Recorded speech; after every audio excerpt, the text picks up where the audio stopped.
Hey you, yes you, do you like Steve Lacy? Well today, I'm going to teach you how to make songs exactly like him.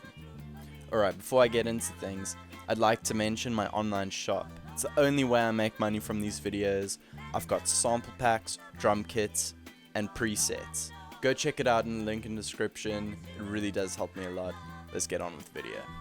Alright, so before we start looking at the song, we need to take a look at Steve Lacy's influences. Steve Lacy has said in an interview to Faded that some of his major influences are Thundercat, Erykah Badu, Pharrell Williams, Weezer, Paramore, and Jimi Hendrix. Alright, first of all, weirdly enough, I started with the bass line.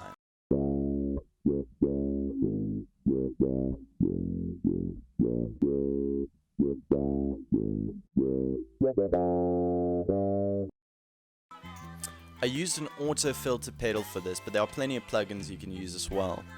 I felt that this would really bring a sort of Thundercat type vibe to the track, which I really wanted to incorporate. Next is the guitar, and of course, I used my Strat, and I played these three chords: a C sharp, a C, and an F. It starts out here with just the chords playing out, but then, as the track progresses, I added this more rhythmic strumming pattern. I also added this subtle lead layer to just create more interest and fill out the mix more.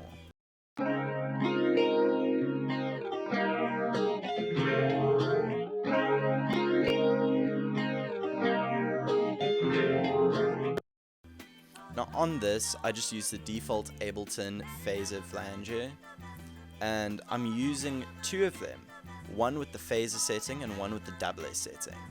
But the doubler is only at 48% dry wet, which creates this weird effect, which I really like.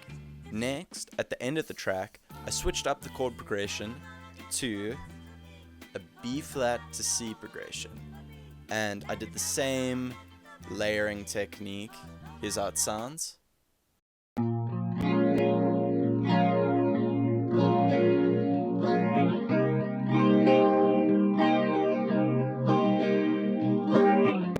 And at the end I added this lead guitar which leads into there, and for that I used the 59 Fender Bassman amp sim inside of Amplitude, and I put the diode overdrive, the Rox phaser 10, and an analog delay. Let's give that a listen, shall we?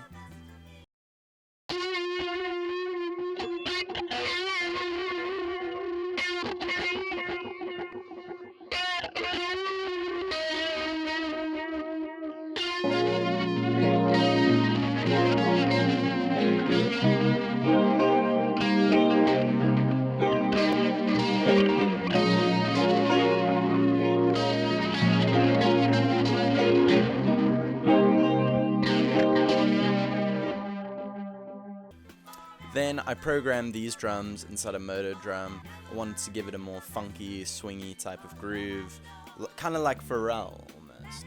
Again, coming back to a lot of his influences. Here's how that sounds.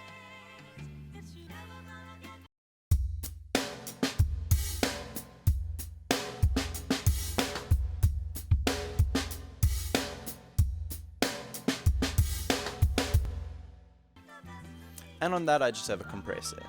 Finally, the last thing I added was this electric piano, which just follows the chords of the song. It really adds more atmosphere to the track and adds a lot of interest, which really separates it from just one loop. And now, let's listen to the final track.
Well, I hope you guys have enjoyed that video. If you liked it, leave a like. If you really liked it, please subscribe. If you want to support the channel again, please check out my online shop, and I'll see you guys in the next one.